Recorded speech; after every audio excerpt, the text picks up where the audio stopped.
Welcome to my new video. तो आज हम पढ़ेंगे forest our lifeline chapter 12 class 7 science. तो फॉरेस्ट होता क्या है?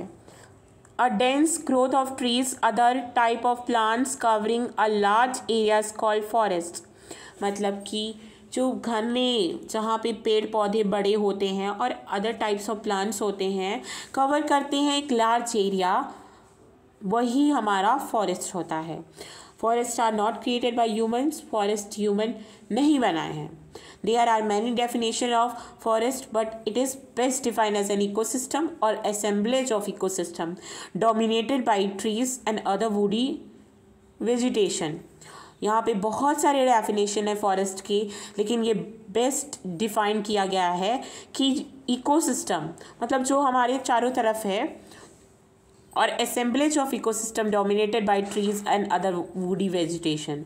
मतलब कि इकोसिस्टम में क्या क्या डोमिनेट किया गया है इकोसिस्टम के द्वारा, ट्रीज और प्लांट्स भी हो सकते हैं और अदर वुडी वेजिटेशन। तो ये सब क्या कहलाते हैं? फॉरेस्ट कहलाते हैं, जाहिर सी बात है। Although forest are classified primarily by trees, the concept of a forest ecosystem include additional species such as smaller plants, animals and microorganisms like fungi and bacteria. तो ऑल्दो फॉरेस्ट जो होते हैं वो बहुत प्राइमरीली क्लासिफाइड होते हैं trees से, और कॉन्सेप्ट ऑफ फॉरेस्ट जो है इकोसिस्टम को इंक्लूड करके additional species like smaller plants, छोटे छोटे पेड़ पौधे, एनिमल्स और माइक्रो ऑर्गेनिज्म, फंगाई और bacteria, as well as physical and chemical processes. Physical process मतलब जिसमें न्यू सबस्टेंस फॉर्म नहीं होता है, और केमिकल प्रोसेस जिसमें न्यू सबस्टेंस फॉर्म होता है, such as energy flow and nutrient cycling. जैसे कि एनर्जी फ्लो हो सकता है और न्यूट्रिएंट साइक्लिंग भी हो सकता है। Forests contain roughly 90% of world terrestrial biodiversity.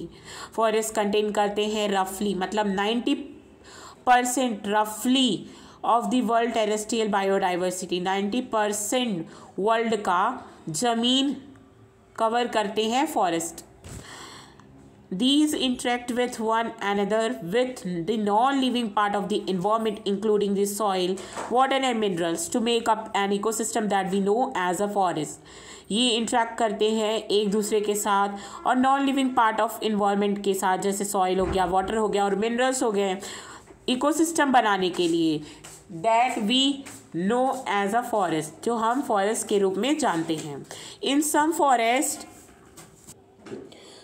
Some forest tree cover is very thick and sunlight can not penetrate to the ground, thus making the floor of the forest quite dark. कुछ forest जंगलों में जो tree का cover होता है वो बहुत मोटा मोटा होता है, और इसी की वजह से जो सनलाइट होता है वो ग्राउंड तक नहीं आता है, मतलब कि बहुत छावदार ये हो जाता है उसके नीचे, पेड़ के नीचे। Thus making the floor of the forest quite dark, यही छावदार बना देता है फॉरेस्ट को। तो